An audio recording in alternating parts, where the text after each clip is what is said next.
जो निश्चित रूप से तुम्हें वासुदेव में परिवर्तित कर देगा।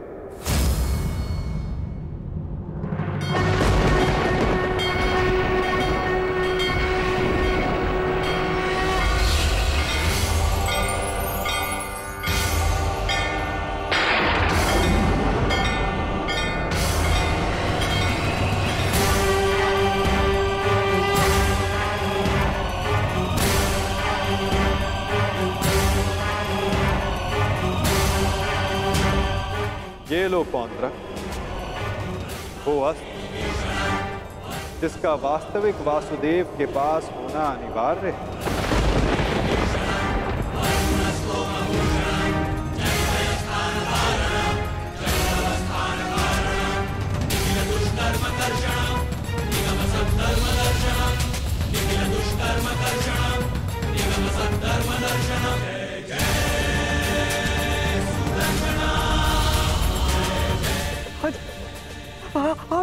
आओ, शीघ्र आओ।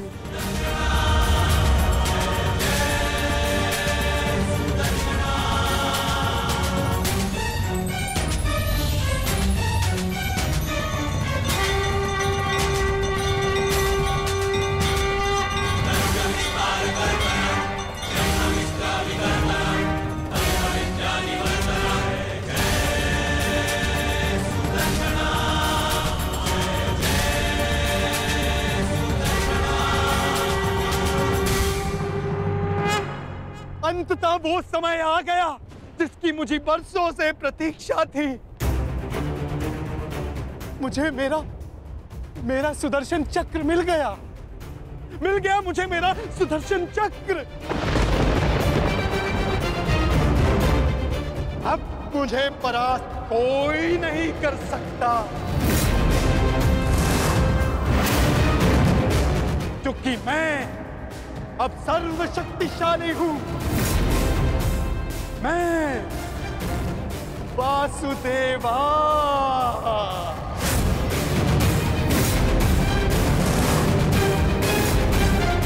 सुदर्शन चक्रधारी पौंड्रक वासुदेव।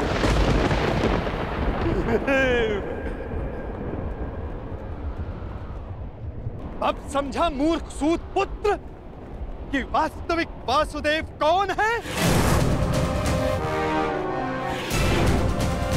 तेरे इस छलिए कृष्ण ने भी स्वयं यहां स्वीकारा कि वास्तविक वासुदेव कौन है। यदि अब तूने मुझ पर कोई प्रहार करने का दुस्साहस किया तो अब तू भली भांति जानता है कि मुझसे बुरा और कोई नहीं होगा। क्षण भर में वध कर दूंगा तेरा।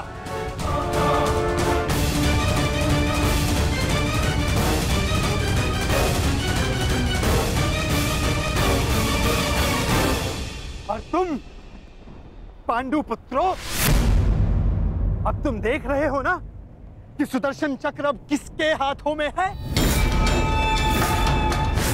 मेरे वास्तविक वासुदेव के हाथों में है ये सुदर्शन चक्र। अब तुम सब मेरी पूजा करो, क्योंकि मैं ही वास्तविक वासुदेव हूं।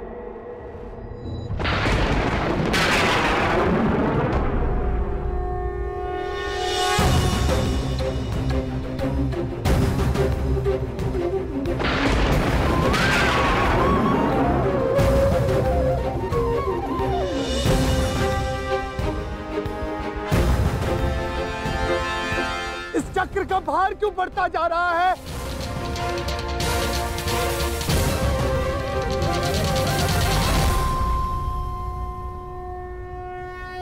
दुर्योधन, ये चक्र भारी होता जा रहा है।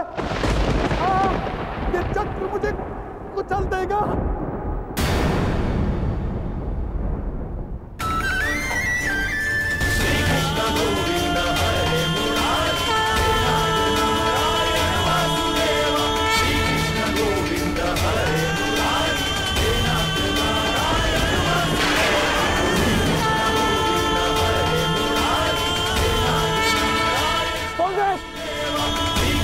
Govinda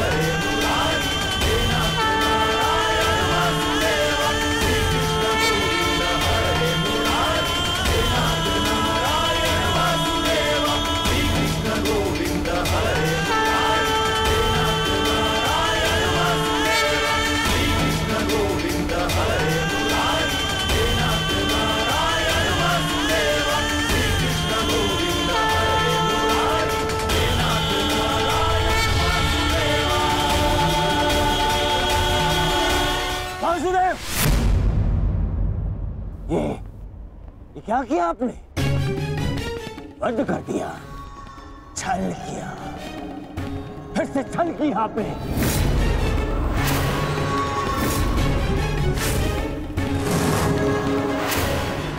ये उचित नहीं किया आपने वासुदेव, नहीं किया उचित। शांत दुर्योधन।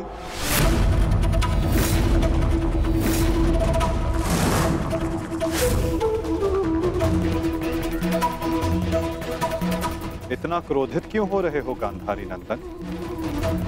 मैंने तो तुम्हारे मित्र को वो दिया जो वो मुझसे मांग रहा था। अब वो उसका भार नहीं सह पाया, ये मेरा दोष नहीं। औंद्रक ने अपनी मृत्यु का आवाहन स्वयं किया था दुर्योधन, और इसके लिए तुम्हें आक्रोश में आने की कोई आवश्यकता नहीं। क्रोध नहीं आएगा, क्रोध आना आवश्यक है। तुम्हें देखकर, इन पांडवों को देखकर, तुम्हारा छल देखकर,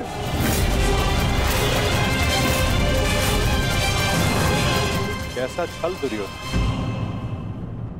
तुम्हारा मित्र पौंद्रक मेरा वेश धारण करता रहा, वो मेरी शक्ति, मुझे मिले सम्मान से आकर्षित हुआ। वो मेरे जैसा बनना चाहता था, परंतु वो ये नहीं समझ पाया कि शक्ति और सम्मान किसी का वेश धारण करने से, किसी का रूप धारण करने से नहीं मिलती। शक्ति और सम्मान मिलता है परिश्रम से, कर्मों से। यदि लौह को सुनहरे रंग से पोत दिया जाए तो उससे आभूषण नहीं बनते दुर्योधन। स्वर्ण बनने के लिए कड़ी अग्नि परीक्षा देनी होती है, कसौटी पर खरा उतरना पड़ता है दुर्योधन। और तुम्हारा मित्र सुदर्शन चक्र की कसौटी पर खरा नहीं उतर पाया, और अंततः उसने अपना नाश कर लिया। तुम्हारी हानि पर मुझे खेद है दुर्योधन, परंतु पौंद्रक के अंत पर नहीं, क्योंकि उसके कर्मों का फल ही यही है।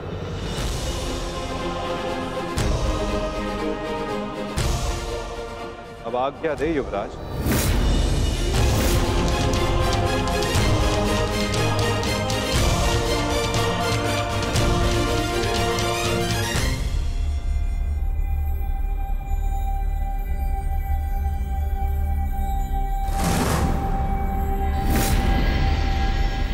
कल युद्ध के नियम निर्धारित किए जाएंगे गांधार राज।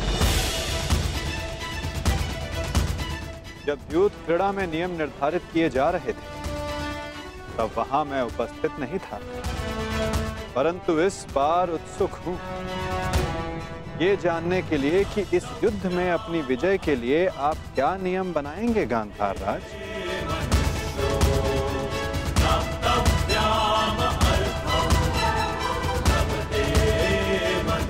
कल के सूर्य उदय की प्रतीक्षा रहेगी मुझे।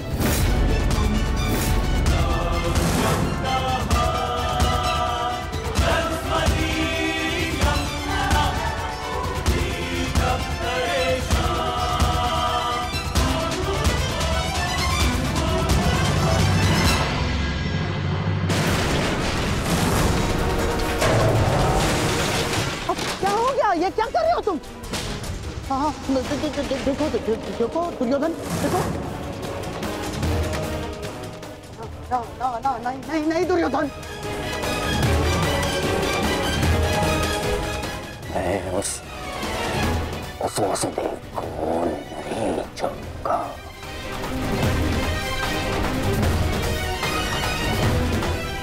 ना पांडवों को नहीं छोड़ूंगा। ये क्या कर रहे हो? क्या कर रहे हो तुम दुर्योधन? ईश्वर के लिए शांत हो जाओ। देखो कुछ नहीं होगा, मैं बता रहा हूँ, विश्वास रखो मुझ पर।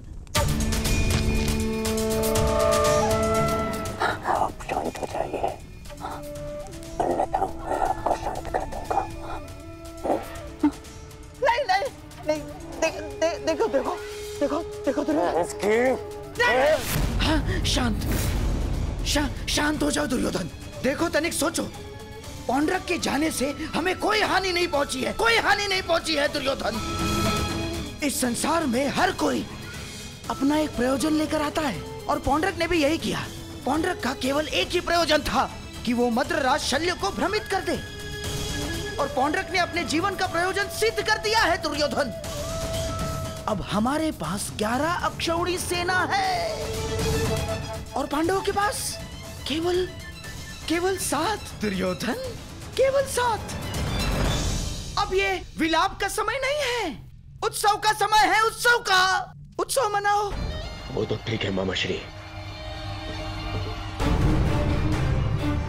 परंतु मैं उस वासुदेव का कौतुक बुला नहीं पा रहा हूं।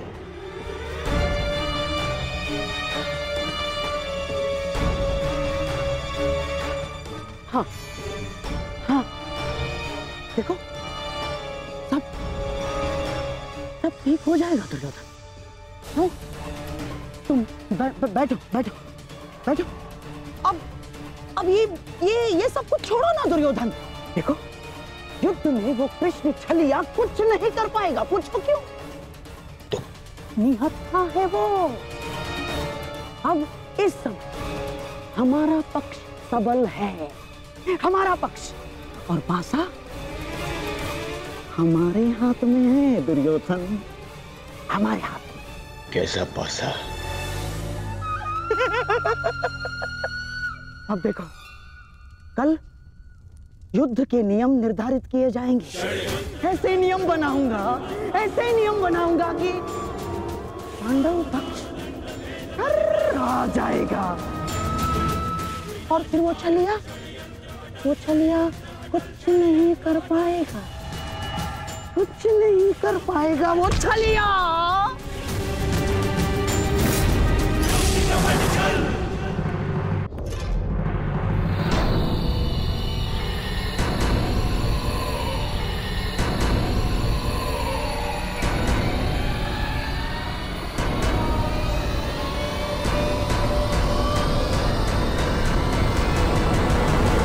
तो सभा में उपस्थित सभी महायोद्धाओं को शकुनी का प्रणिपात स्वीकार हो।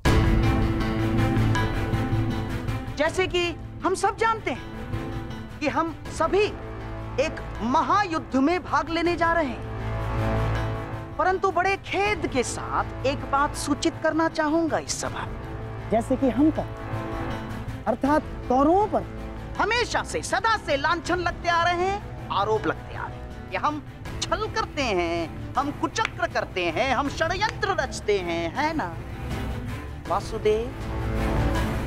चाहे वो युद्ध हो या द्यूत। इसीलिए आपके मन से वो भ्रम निकालने के लिए इस खुली सभा का आवाहन किया गया है। तो वासुदेव, क्या आपकी अनुमति है? एक चतुर गुरु जब गुरुकुल से कुछ समय के लिए बाहर जाए तो वो आश्रम के सबसे योग्य शिष्य को उसका उत्तरदायित्व कभी नहीं देता। वो आश्रम के सबसे नटखट शिष्य को ही इसका उत्तरदायित्व सौंपता है। क्योंकि जब बिलाव को माखन की रखवाली के लिए स्वयं बिठा दिया जाए तो किसका साहस कि वो माखन चुरा सके। अर्थात आपको भी अनुमति अवश्य है गांधार राज।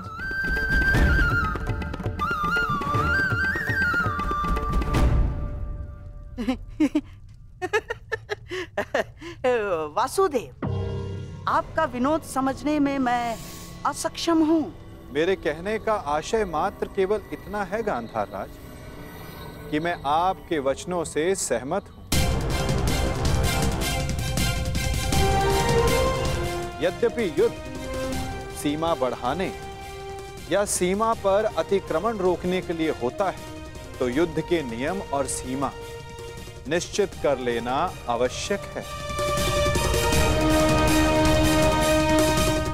क्योंकि यही नियम, यही सीमाएं इस युद्ध को धर्म युद्ध बनाएगी। तो ये बात आप सरल मार्ग से भी बता सकते थे वासुदेव। यदि आपका भाषण समाप्त हो गया तो हम युद्ध के नियमों पर चर्चा करें। वैसे भी हमारे और आपके पक्ष की सेना के अंतर को देखते हुए ये युद्ध केवल औपचारिकता मात्र रह गया है।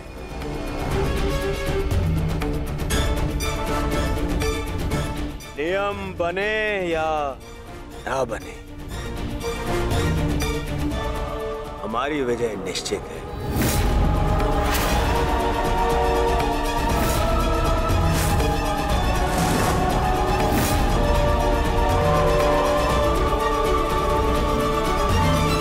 नियम बने या ना बने, हमारी विजय निश्चित है। इस आत्मविश्वास का कोई एक कारण तो बताओ।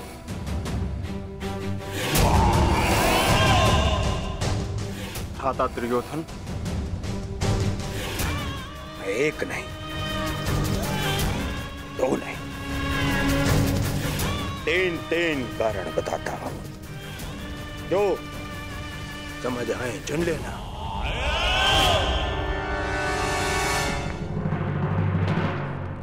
पहला कारण,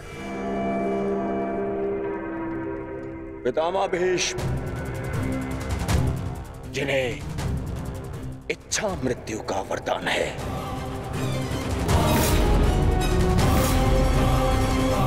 दूसरा कारण,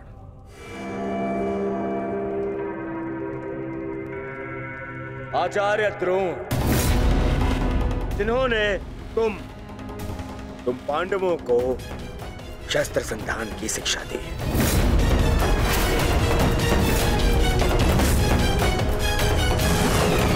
क्या इनके धनुष को काट सकने का समर्थ है तुम में से किसी के पास भी? इनका समर्थन भी मेरे पास में। तीसरा कारण,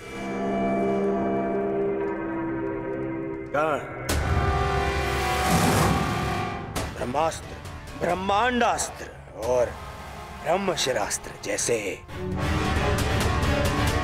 अस्त्रों से सज्जित है मेरा मित्र कर्ण, जिसका बाण तुम्हें विजय प्राप्त करने नहीं देगा और जिसका कवच मुझे पराजित नहीं होने देगा।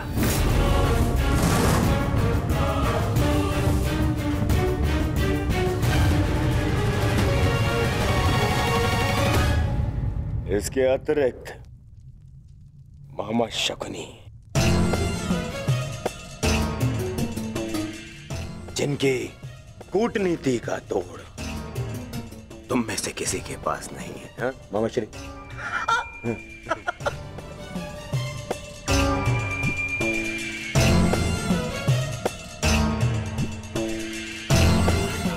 भद्रराज शैल्य, नारायणी सेना। अब अरे ये तो 3 से अधिक कारण हो गए, है ना अर्जुन? जिसके पास इतने सारे कारण हो उसे कौन पराजित कर सकता है?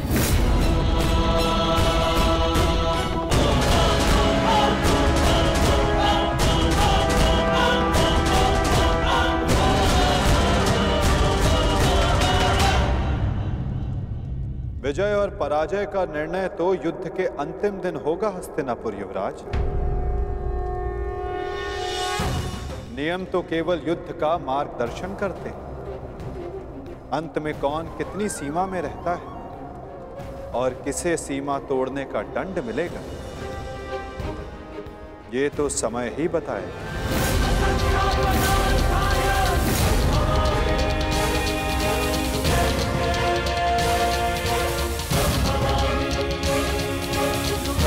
तो युद्ध के अंतिम दिन होगा हस्तिनापुर युवराज। नियम तो केवल युद्ध का मार्गदर्शन करते हैं। अंत में कौन कितनी सीमा में रहता है और किसे सीमा तोड़ने का दंड मिलेगा, ये तो समय ही बताएगा। उचित है वासुद, परंतु मैंने जो कारण गिनवाए या उसका उत्तर किसी के पास है? अर्जुन, भीम, युधिष्ठिर, किसी के पास उत्तर नहीं है। उत्तर मेरे पास है दुर्योधन।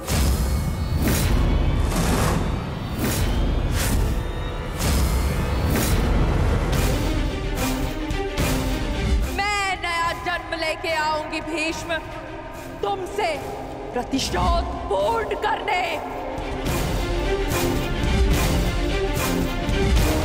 देवी अंबा, प्रतीत होता है गांधारी नंदन युद्ध को भी युद्ध समझ बैठे हैं। युद्ध के पासे भले ही किसी एक के संकेत पे पड़ते हो, परंतु युद्ध के पासे कभी भी पलट सकते हैं। उत्तम विचार द्रुपद नंदिनी, परंतु एक बात समझ में नहीं आई। आप यहाँ क्या कर रही हैं? यहाँ युद्ध के नियम बन रहे हैं, आभूषण नहीं। मेरे आभूषण मेरे अस्त्र है गांधार नरेश। रहा आपके प्रश्नों का उत्तर कुमार दुर्योधन, तो मैं आपको बता दूं कि पांडव पक्ष में आपके हर योद्धा की काट है। तुम्हारे कवच कुंडलधारी मित्र कर्ण का उत्तर है द्रोण शिष्य पशुपतास्त्र धारी कौन्तेय अर्जुन।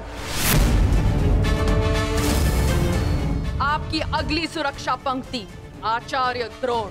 तो कदाचित आप भूल रहे हो तो मैं आपको स्मरण करा दूं कि मेरे भाई धृष्टद्युम्न का जन्म द्रोण का वध करने के लिए हुआ है।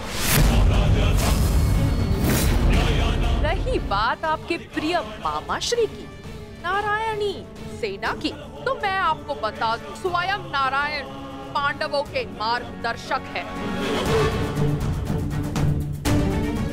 और शेष रहे आपके कुशल अनुभवी सेनापति गंगा पुत्र भीष्म। तो उन्हें मुक्त करने के लिए मैं स्वयं आप सबके सामने खड़ी हूं।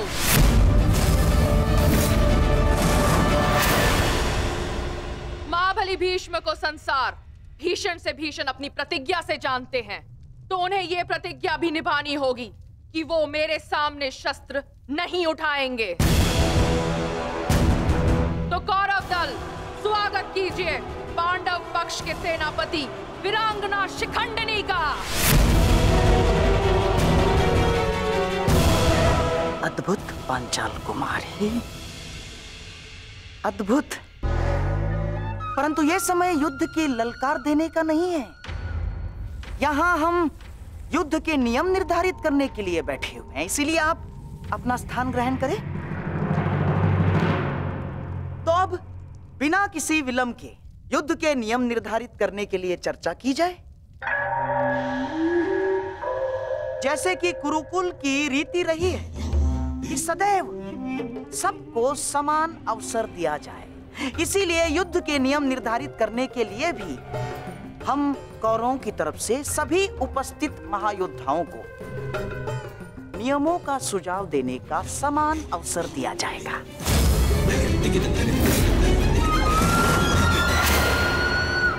और हाँ, मैं ये जानता हूं कि पांडव पक्ष मामा श्री शकुनी का मुख अधिक समय तक नहीं देख सकते, इसीलिए मैं अपना सुझाव आरंभ में ही दे देता हूं। समस्त आर्यव्रत में युद्ध चाहे जितने भी दिन चले, परंतु आरंभ सूर्योदय से होता है और सूर्यास्त होते ही युद्ध भी थम जाता है। परंतु इस बार नियम में एक छोटा सा परिवर्तन होगा। सूर्यास्त के पश्चात भी युद्ध पर विराम नहीं लगेगा, तब तक जब तक अंधकार इतना सघन न हो जाए कि योद्धाओं को मशाल के प्रकाश में भी कुछ दिखाई न दे।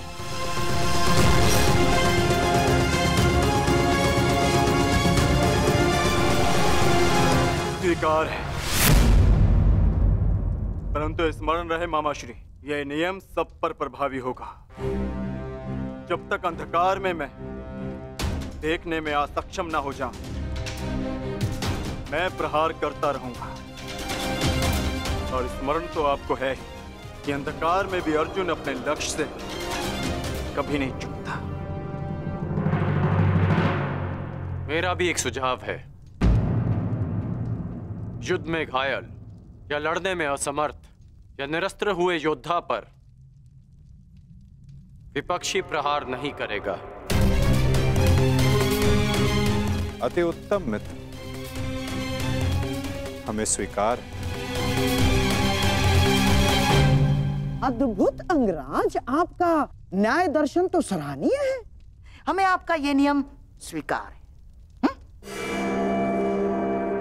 समान पद वाले योद्धा समान पद के योद्धाओं से द्वंद्व करेंगे। रथी रथी से द्वंद्व करेंगे, महारथी महारथी से द्वंद्व करेंगे, अश्वरोही से अश्वरोही द्वंद्व करेंगे और गजरोही से गजरोही द्वंद्व करेंगे। एक योद्धा केवल एक योद्धा से युद्ध करेगा। गुट बनाकर कोई भी किसी एक पर आक्रमण नहीं करेगा। किसी के पीठ पीछे कोई प्रहार नहीं करेगा।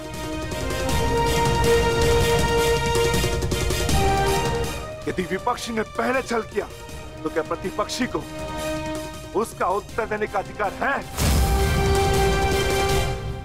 वो योद्धा की सोच पर निर्भर करता है विकोदर। एक महत्वपूर्ण नियम, इस युद्ध में वही योद्धा एक दूसरे का सामना कर सकता है जिसके पास समान रूप से अस्त्र, शस्त्र और शक्ति होगी। दुर्बल पर प्रहार करना निषेध होगा। और इस युद्ध में गदाधारी गदा युद्ध के नियम से और धनुर्धर धनुर्शस्त्र के युद्ध से युद्ध करेंगे। और सबसे महत्वपूर्ण नियम, इस युद्ध में किसी भी प्रकार का छल, कुचक या षड्यंत्र नहीं होगा। स्मरण रहे। हमें स्वीकार है।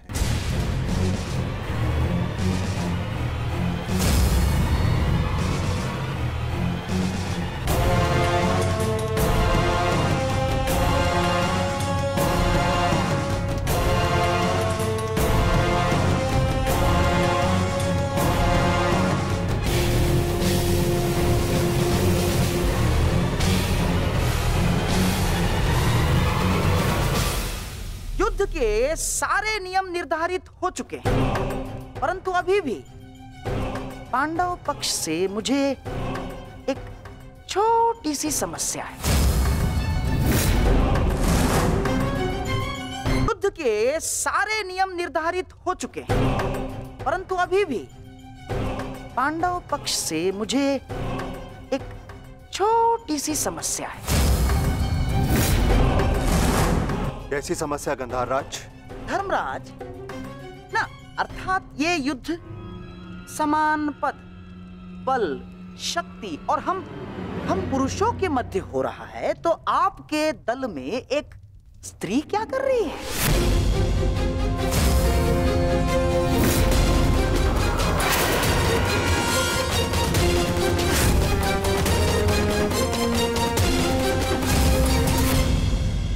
ना, पुरुषों के युद्ध में एक स्त्री का भाग लेना युद्ध के नियमों के विपरीत है धर्मराज। ये नियम आप जैसे द्रुत पुरुषों ने बनाए हैं, जो स्त्री को तुच्छ मानते हैं, केवल वस्तु मानते हैं।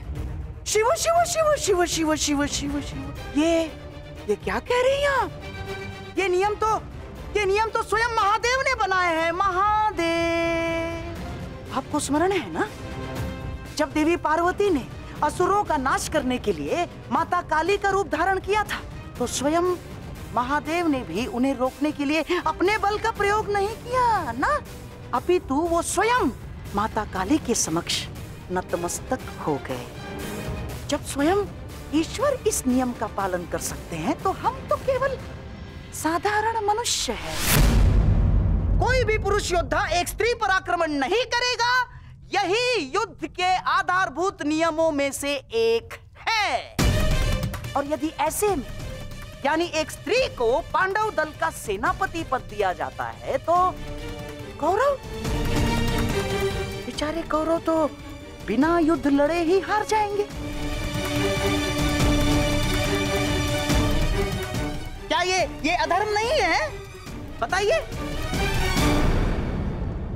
अपने सेनापति के प्राण बचाने के लिए और कोई मार्ग नहीं सूझा आप लोगों को? योद्धा सिर्फ योद्धा होता है, स्त्री या पुरुष नहीं। स्मरण है मां पार्वती, जिन्होंने काली का रूप धारण करके कितने असुरों का वध किया था। हम असुर नहीं है, हम साधारण मनुष्य हैं, मनुष्य, सभ्य मनुष्य। और सभ्य मनुष्य नियमों का पालन करता है। आप सेनापति पद छोड़ दे, यही धर्म है, क्यों धर्मराज?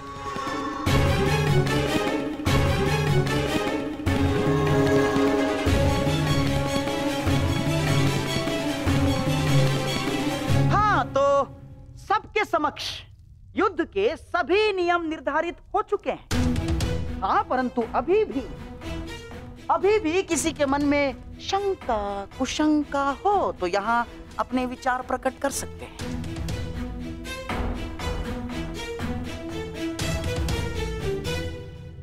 नहीं गांधार राज, इस सभा में बनाए सभी नियम और उपनियम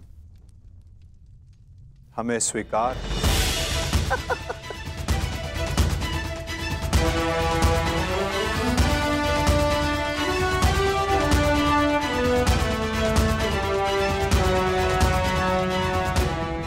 प्रणिपात।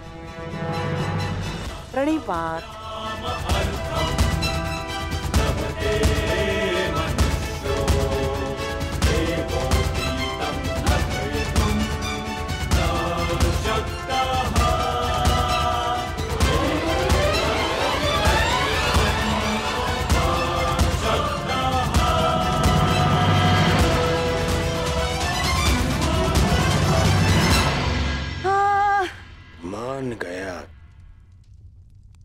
मान गया क्या रणनीति थी मामाश्री। आपकी रणनीति को मैं मान गया मामाश्री। आपकी रणनीति का उत्तर तो आज कृष्ण के पास भी नहीं था। पूरी युद्ध की व्यूरचना ही बदल दी आपने साधु। साधु। परंतु सुनो, अब ये साधुवाद देने में समय व्यर्थ ना करो दुर्योधन। हमें केवल ये युद्ध आरंभ ही नहीं करना है, अपितु इस युद्ध को जीतना भी है।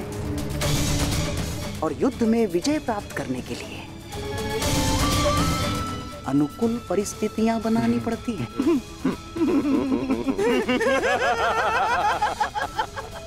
बहुत चतुर बन रहे थे ये पांडव, बहुत चतुर। परंतु अब इन्हें ज्ञात हो गया होगा कि इनकी हार निश्चित है। हमने जो चाहा वही हुआ है दुर्योधन।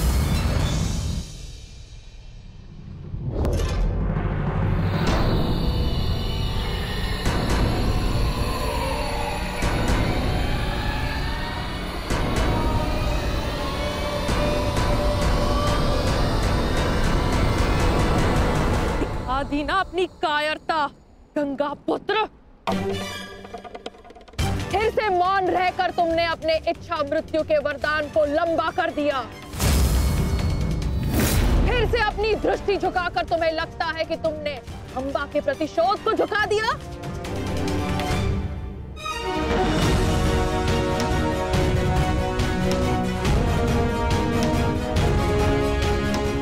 आज सिद्ध कर दिया तुमने कि जब अपने प्राणों का प्रश्न आएगा तो गंगा का बेटा भी अधर्म का मार्ग चुन सकता है। ये आशा तो माँ गंगा को भी आपसे ना होगी। ना मैंने नियम बनाए हैं, ना मैं कायर हूं, और ना ही अधर्म के मार्ग पर। मैंने तुम्हें वचन दिया था अंबा देवी कि जिस समय मेरे जीवन का कोई उद्देश्य शेष नहीं रहेगा, मैं तुम्हें वो शक्ति प्रदान करूंगा कि तुम मेरे इस जीवन का अंत कर सको। अब वो समय आ गया है। तुम्हें कदाचित विश्वास न हो, परंतु मुझे आशा है कि कुरुक्षेत्र में तुम मुझे मेरे भार से मुक्ति दिला दो। वरदान से मुक्ति जो मेरे लिए श्राप बन गया, उस मौन से मुक्ति जो पाप बन गया है। भीष्म, मेरे अंदर कोई आशाएं शेष नहीं। यदि शेष है तो केवल इस युद्ध का शाप।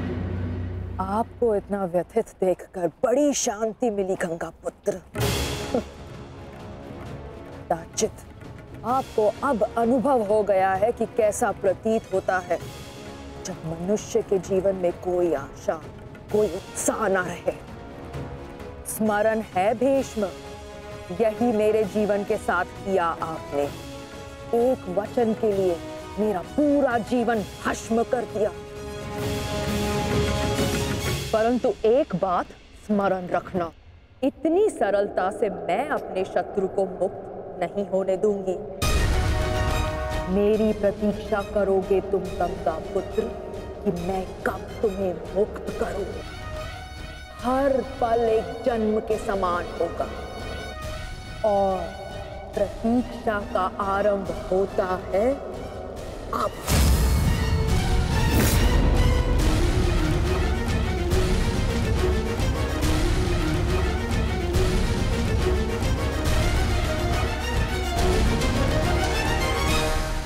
मैं उन्हें नहीं छोड़ूंगा ज्येष्ठ, उन्होंने हमारे साथ छल किया है।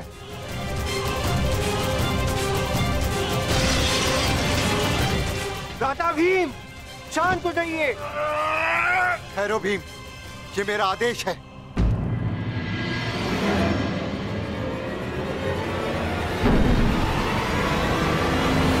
क्रोध केवल तुम्हें नहीं आ रहा है, रक्त हम सबको उबल रहा है।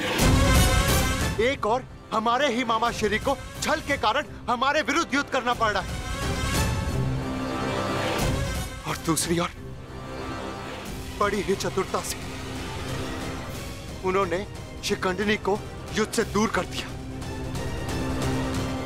यह समय क्रोध का नहीं, कर्म का है। इस समय कौरव सेना के पास 11 अक्षनी सेना है और हमारे पास केवल 7। इस समय हमें हमारी शक्ति को एकत्रित करना होगा।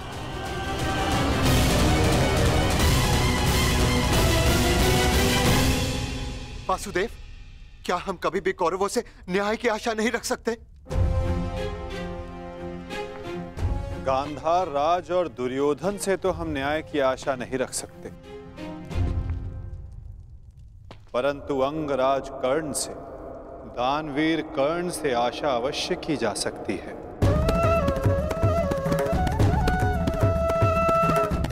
कि वो युद्ध में न्याय का पालन करेंगे, अपने वचन दान का मान रखेंगे।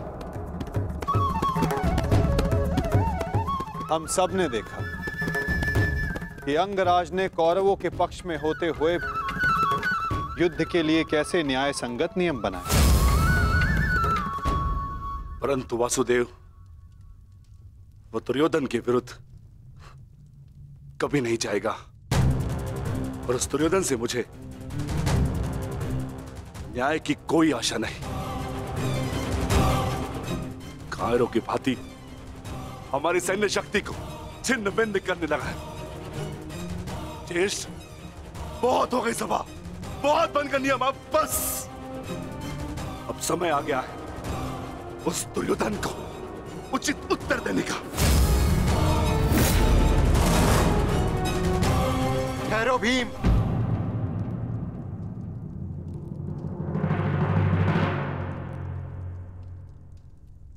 युद्ध का समय अभी नहीं हुआ है अनुज। ज्येष्ठ, मैं तो केवल आपकी आज्ञा का पालन करने जा रहा हूं। आपने तो कहा था ना कि समय अपनी शक्ति एकत्रित करने का है, तो बस मैं वही करने जा रहा हूं। मैं अपने पूरे परिवार को इस महायुद्ध में सम्मिलित करने जा रहा हूं। मैं अपने पुत्र महाकाय घटोत्कच और उसके साथी राक्षसों वीरों को अपनी सेना में सम्मिलित करने जा रहा हूं।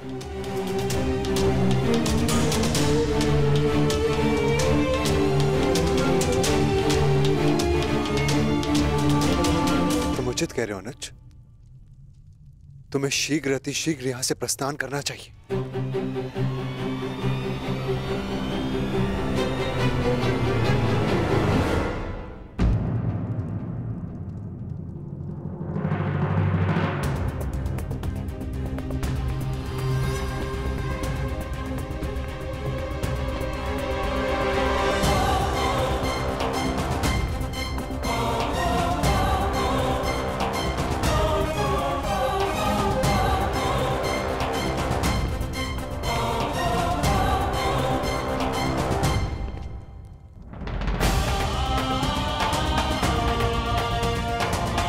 मुझे आज्ञा दीजिए ज्येष्ठ, मैं प्रस्थान कर रहा हूं।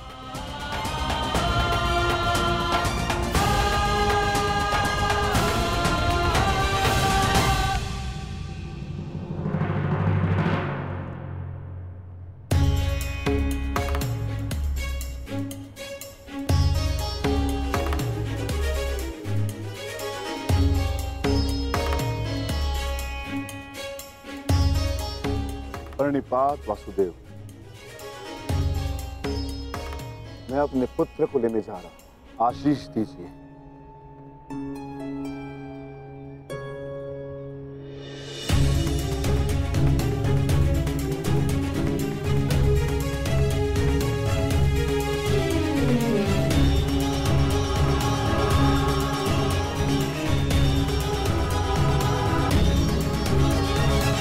क्या हुआ माता? आप अचानक बाहर क्यों आ गए और आप इतने विचलित क्यों? मैं विचलित नहीं हूं पार्थ, बस तनिक अशांत हूं। अशांत? मैं समझा नहीं माता। युद्ध होता ही ऐसा है पार्थ, जो मन को अशांत कर दे।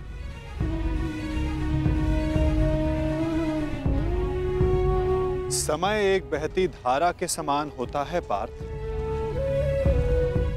धारा का स्वर हमारे मन को आनंदित करता है, परंतु ये आवश्यक नहीं कि उस धारा का स्वर सदैव हमारे मन को आनंदित ही करे, उसे विचलित ना करे। फिर ये विचलन क्यों माता?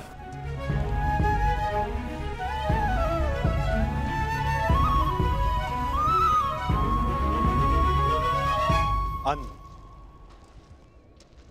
सागर में जब तरंग उठती है तो वो उत्साह से भरी होती है पार्थ, और जब वही तरंग गिरकर अपना अस्तित्व खो बैठती है तब मन विचलित हो जाता है कि कदाचित वो तरंग और ऊंचा जा सकती थी, कदाचित उसका प्रारब्ध कुछ और हो सकता था। परंतु तरंग का प्रारब्ध ही उठना और गिर जाना है माता, है ना? तो फिर इसमें अशांत और विचलित होने की क्या बात है?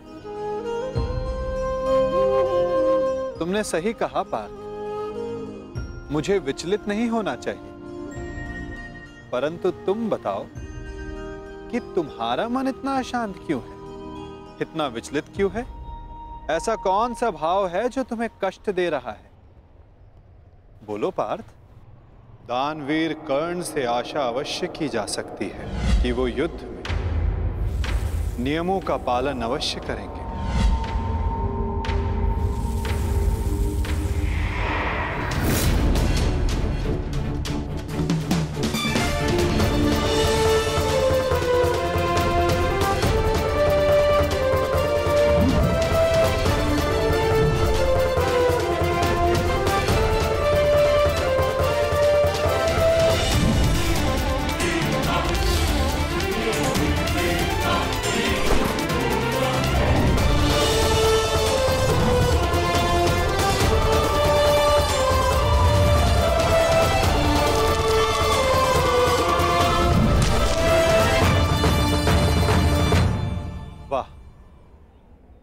कितना अद्भुत धनुधर है ये।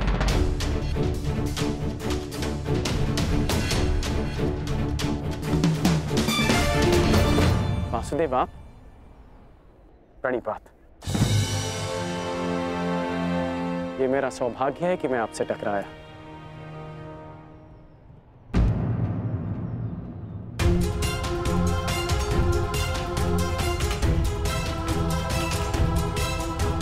सौभाग्य और दुर्भाग्य के लिए धन्यवाद और तानों का पात्र समय होता है अंगराज, मनुष्य नहीं। उचित परिस्थिति में, उचित समय पर, उचित मनुष्य से मिल जाना सौभाग्य होता है और अनुचित परिस्थिति में उचित मनुष्य से मिलना दुर्भाग्य होता है कर्ण। आपका टकराना तो उचित ही होता है वासुदेव, इसलिए यह सौभाग्य होता है। आज्ञा दीजिए। प्रणिपात।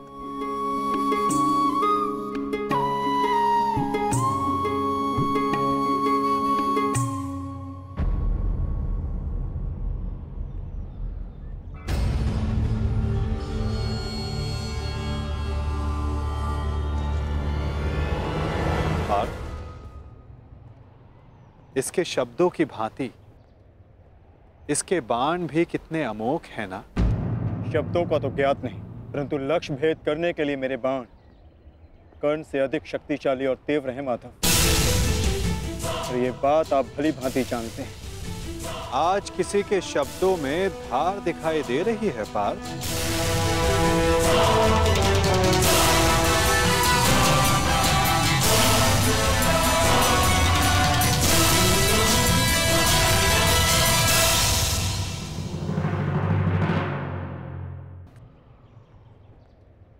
इसके शब्दों की भांति इसके बाण भी कितने अमोघ हैं ना। शब्दों का तो ज्ञात नहीं, परंतु लक्ष्य भेद करने के लिए मेरे बाण कर्ण से अधिक शक्तिशाली और तीव्र हैं माधव। और ये बात आप भली भांति जानते हैं। आज किसी के शब्दों में धार दिखाई दे रही है पार्थ।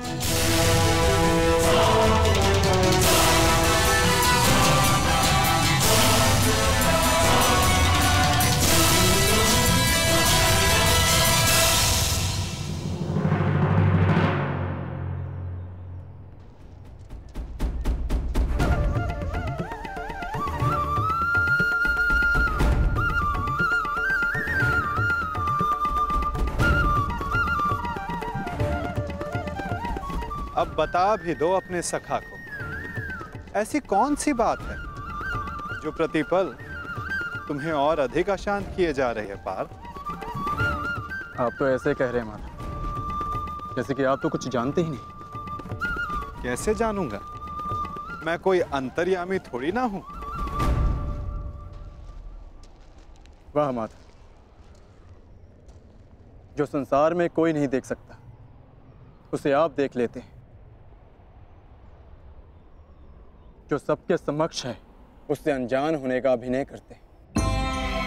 आप भली भांति जानते हैं इस बात को कि मैं इतना व्यग्र क्यों हूं। क्यों आपके विचारों पर, आपके समय पर उसका अधिकार है। क्यों माधव, क्यों?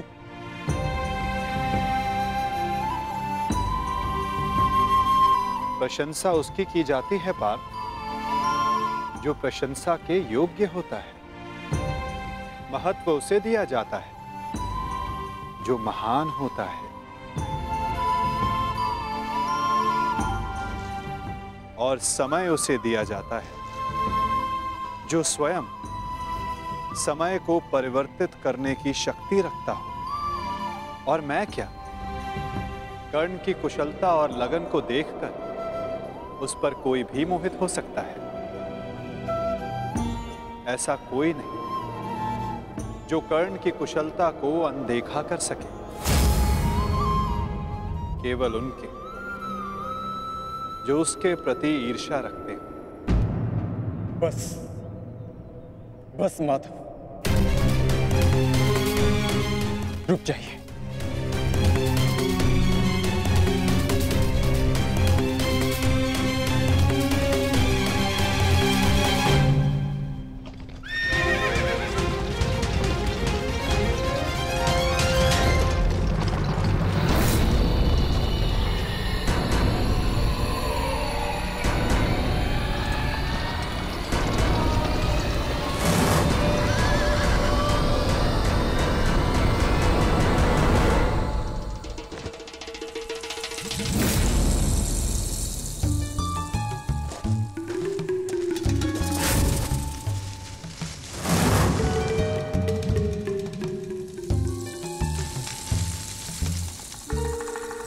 कौन है वहां? कौन है जो मेरा पीछा कर रहा है? यदि साहस है तो सामने आ। आपको लगता है कि मुझे कर्ण से ईर्ष्या है, परंतु मुझे कर्ण से ईर्ष्या क्यों होगी माता? मैं भी मानता हूँ कि वो एक महान धनुर्धारी है और इस बात का मैं सम्मान भी करता हूँ, इसलिए उसके साथ अपना अधूरा धन पूर्ण करना चाहता हूँ। परंतु माता, आप कैसे भूल सकते हैं वो अर्जुन ही था जिसने विराट युद्ध में कर्ण को पराजित किया था। वो अर्जुन ही था जिसने कर्ण के रहते हुए पांचाली के स्वयंवर को विजित किया था। मैं स्वीकार करता हूं कि कर्ण एक महान योद्धा है, धनुर्धारी, परंतु मुझे आज तक उसमें कोई अद्भुत बात नहीं दिखी। परंतु आज एक विचित्र बात का भान अवश्य हुआ है कि आपके हृदय में अर्जुन से अधिक कर्ण बसता है।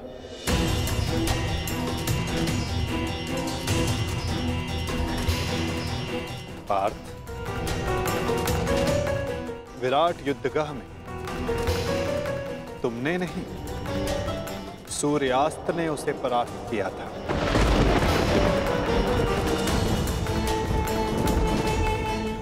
पांचाली के स्वयंवर एक सूत के प्रति क्षत्रियों के दीर्घाह ने जीता।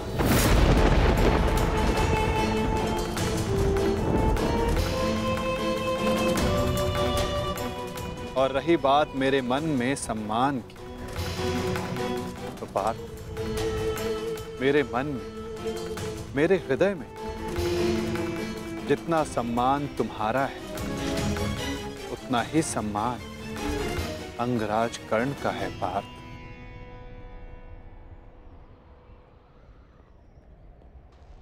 जलधारा की शक्ति का अनुमान उसकी सतह को देखकर नहीं लगाया जा सकता। पार्थ,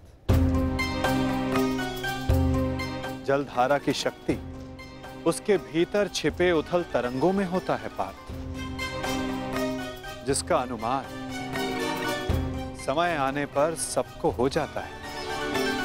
सत्य सदैव वो नहीं होता पार्थ जो सबको दिखाई देता है। सत्य वो भी होता है जो हमारी दृष्टि देख नहीं सकती।